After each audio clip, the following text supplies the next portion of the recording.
अगर वर्तमान समय में भारत में यदि कांग्रेस की सरकार होती तो निश्चित तौर पर आज इजराइल और गाज़ा के बीच जो जंग चल रही है वो शायद नहीं होती।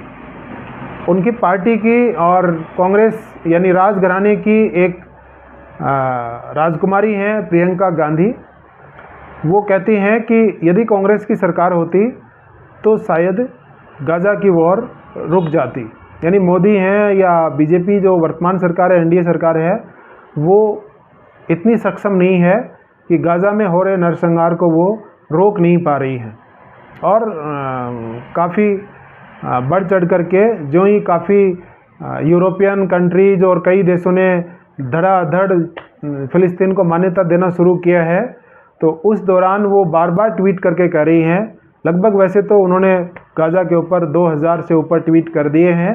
शायद बांग्लादेश और नेपाल और इस तरह से जो भारत के अंदर जो कम्युनल राइट्स जो होते हैं या दंगे होते हैं या एक दूसरे जातिगत या सांप्रदायिक रूप से जो हमले होते हैं उनके ऊपर उनका ट्वीट नहीं आता है।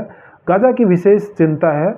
तो वो कहती हैं कि भारत की वर्तमान सरकार है, उनकी पॉलिसी और सरकार ही कमज़ोर है, वरना तो कोशिश करते तो गाज़ा का युद्ध है वो रुक जाता। इतने सारे देशों ने मान्यता दे दी है, भारत क्या कर रहा है, शेमफुल है और शर्मनाक बात है। जबकि उनको पता होना चाहिए 1988 में भारत बहुत पहले ही फ़लस्तीन को एक देश के रूप में मान्यता दे चुका है।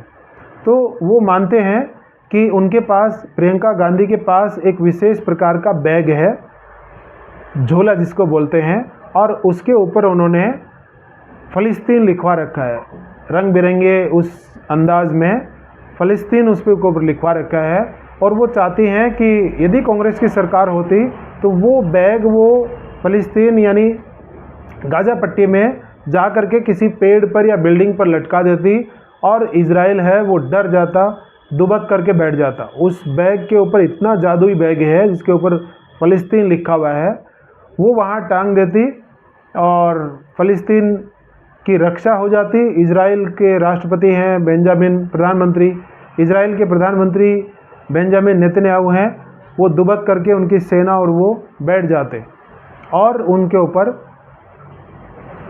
फ़लस्तीन पर कोई हमला नहीं होता। ये ऐसी मान्यता है या मानना है प्रियंका गांधी का।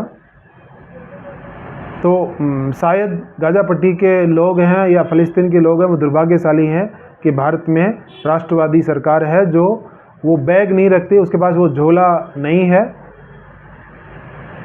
कांग्रेसी इस बात को कब भूलेंगे कि झोला छाप डॉक्टर और पॉलिटिशियन है, वो देश का और दुनिया का या मानवता का कोई भला नहीं कर सकते हैं। फिर भी ये इस तरह के प्रिंटेड झोले वो रखते हैं कि उनके ऊपर नाम लिखवाने से युद्ध रुक जाएंगे। और जो मानवीय सहायता दी जा रही है वो भारत सरकार दे या मोदी जी दे, आपने अथाह संपत्ति जो भारत की लूट करके इकट्ठी कर रखी है उसमें से 1 रुपया भी यदि आप फ़लस्तीन को देते तो शायद आपकी बात है वो कारगर होती। कि आप पहले बताइए कि उस झोले में से निकाल करके आपने कितनी सहायता गाज़ा पट्टी के लोगों को मदद है वो की है। केवल महज ट्वीट कर देना और उस ट्वीट से भी वायरल होने पर पैसे कमाते हो, ये दुनिया के लोगों को अभी पता चल रहा है कि आपकी नीति और रीति है वो क्या है।